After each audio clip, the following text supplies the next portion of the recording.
Kay sir naimbag nga oras tayo sir adan sa detiya in sayang katyo nga feeding can gift giving program iti iliti karasi Sir Macri.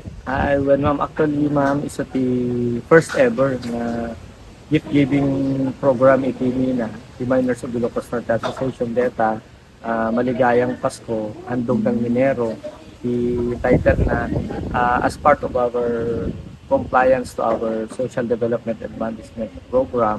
At the same time, hindi kami nag-meeting kami pag the annual convention ngayon natin daran media Baguio. Na topic nino kaya iti Christmas party. First ni Christmas party. But we have agreed na instead of us enjoying and celebrating at dagamdag papangan and celebrate, mas pinili ming umay iti may nga ili ta ado ti maparagsak ni lalo digiti agad adal. So ita napili mi nga digiti school supplies kada crayons ti maited. At the same time, we have conducted a feeding program kadete may nga fast food chain nga amo tayo nga paborito dala unay. Ket amo tayo geographically, the municipality of Karasi is far from the urban area. Ket mamano kanya da iti Makapan, the cities or nga da DJ nga fast food chain. Ket we have decided to bring that fast food chain to them. So nga yun ay unay digiti ka-member sa Timina na digiti nag-organize nga adda dapat maskot na. Makita tayo met ma'am the effect na naragsak ka. At saka at the same time ma'am, it's Christmas time. Yes. Kahit papano, although mahirap yung lagay ng mining at construction this time, we still have set aside something for our social development program.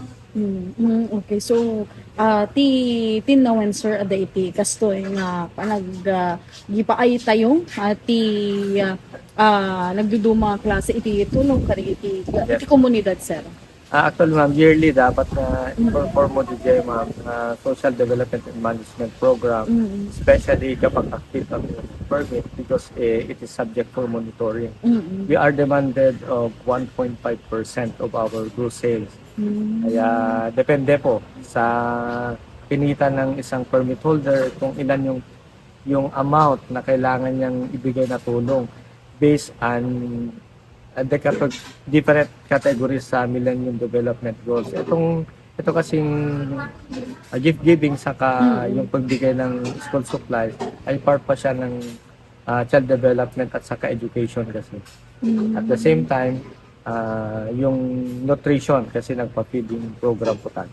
Our corporate social responsibilities, ma'am, saka yun nga po, yung SDMP, that the quarry community does not only confine itself doon sa contribution namin sa revenue or sa pagpapaganda ng ating mga infrastructure, but also we are innovating and we are helping our LGUs kung ano yung mga programs na pwede namin maitulong. Ano ito sir, kayong lahat na sir na permittee sir? Lahat ng members po ng MINA, yung Miners of Ilocos Norte Association, meron pa yung mga expired na yung permit pero they still wanted to join. Sa tuwang-tuwa kami na yung ina-expect naming funds sumobra pa kaya dumami pa yung mga naibigay natin. Sir, nasabi kanina ni Engineer Rimando na not only yung mga bata pero may mga sa mga PWDs or yung talagang nangangailangan. Okay. So, paano nyo pinipili yung every year na kung sino yung magiging beneficiaries?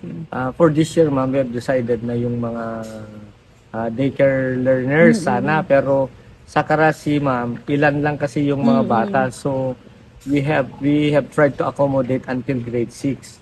For next year, ma'am, our plan is to go to municipality of Dingras to serve the senior citizens in San Marcelino. Yun po yung target namin na susunod. So, regardless kung ilan sila doon, ganun basta. Regardless. Kung, kada permit holder, ma'am, aside from this, itong group na SDMP, may mga permit holders din na individually na nagpe-perform. Pero ito, program namin as an association. Opo. Pero individually, meron pa rin nag-distribute, meron pa rin nagpe-perform ng kanilang mga CSR at SDMP sa kanilang sariling quarrying municipalities.